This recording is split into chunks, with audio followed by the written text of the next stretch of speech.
शुक्लाम्बरधरम् विष्णुम् शशिवर्णम् चतुर्भुजम्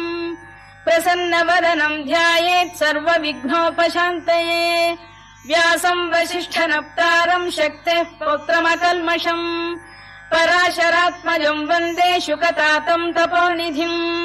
व्यासाय विष्णुरूपाय व्यासरूपाय विष्णवे नमो वै ब्रह्मनिधये वासिष्ठाय नमो नमः अविकाराय शुद्धाय नित्याय परमात्मने सदैकरूपरूपाय विष्णवे सर्वजिष्णवे यस्य स्मरणमात्रेण जन्म संसारबन्धनात् विमुच्यते नमस्तस्मै विष्णवे प्रभविष्णवे